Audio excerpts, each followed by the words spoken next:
You sit at the dinner table. Everyone is laughing, talking, connected. But you feel like you're watching through glass. You speak, and the room goes quiet. Not because you said something profound, but because you said something true. And truth, in a family built on comfort, is a threat.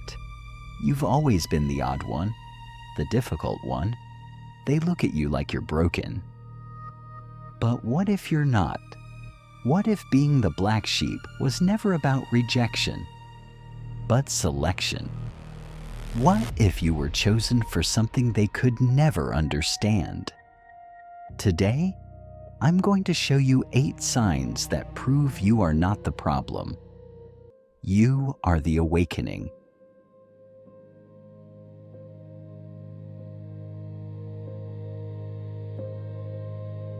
You see what they refuse to see, the addiction no one talks about, the anger disguised as discipline. You were the child who asked, "Why are we pretending everything is fine?" And they hated you for it. Because families don't run on truth. They run on agreements. Silent agreements to never question, never wake up. But you couldn't help it. You were born with your eyes open. And when you pointed at the elephant in the room, they didn't thank you. They exiled you. Not because you were wrong, but because you were right.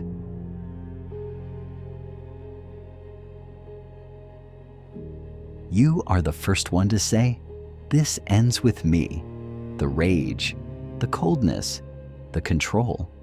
You carry the weight of generations on your back, but you refuse to pass it forward. Your family doesn't understand why you went to therapy, why you set boundaries. They think you're rejecting them, but you're not. You're saving your children from inheriting the same prison. You are the bridge between the past and the future. And bridges get walked on. Bridges bear the weight. That's your role. You are the one who breaks the curse.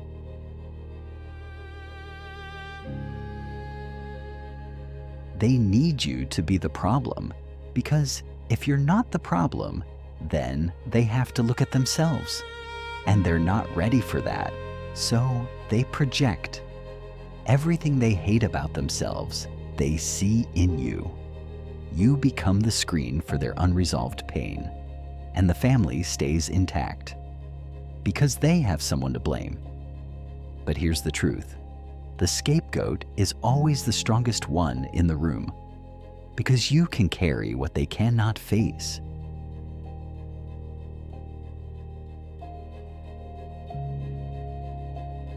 They want comfort. You want truth. They want safety. You want growth. They want to stay asleep. You are awake. This is not a moral judgment. It's an energetic reality. When you walk into a room, they feel it, even if they don't know what it is. They feel unsettled, exposed, like you can see through the masks. And you can. So they avoid you, not because they don't love you, but because your presence reminds them of everything they're not willing to face.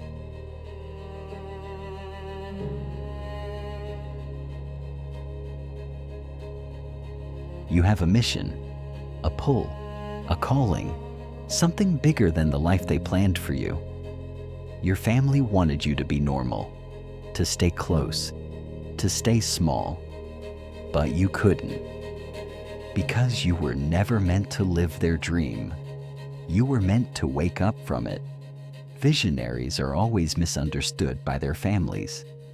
They left, not because they didn't love their people, but because they loved their purpose more. And so do you.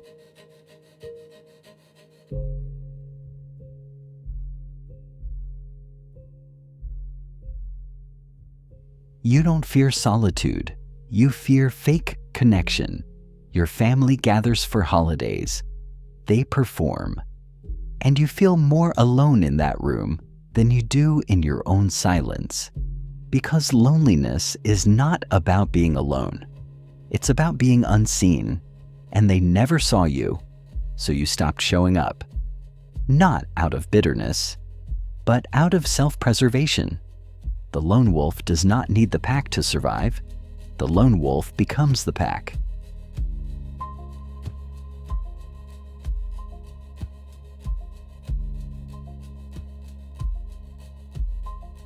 And then something changes. You stop waiting for them to get it. You stop needing the apology, the acknowledgement. You realize they are doing the best they can with the tools they have. So you build your own tribe, not from blood, but from resonance. And you return to your family if you choose to, not as the black sheep begging to belong, but as the elder, the healed one, the free one. You return on your terms. There is one final sign that is perhaps the most painful of all. You have learned to need no one.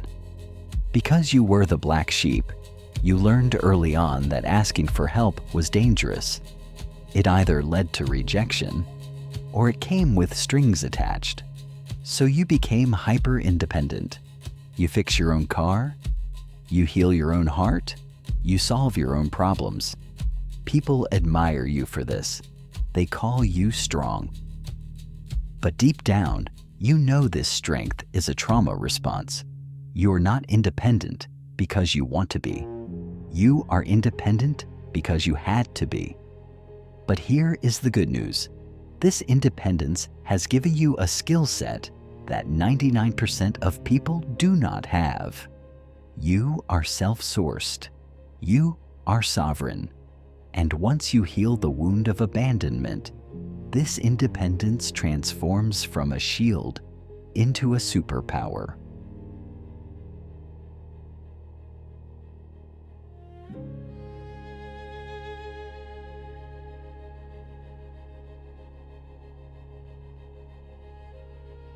Being the black sheep is not a curse. It is an initiation. You were not cast out because you were flawed. You were set apart because you were chosen. The goal is not to stay angry. The goal is to move through it. You were sidelined because you didn't fit a system that needed conformity to survive. And now you get to decide what to do with that freedom. The world doesn't need you to be perfect. It just needs you to be real. You are not the black sheep.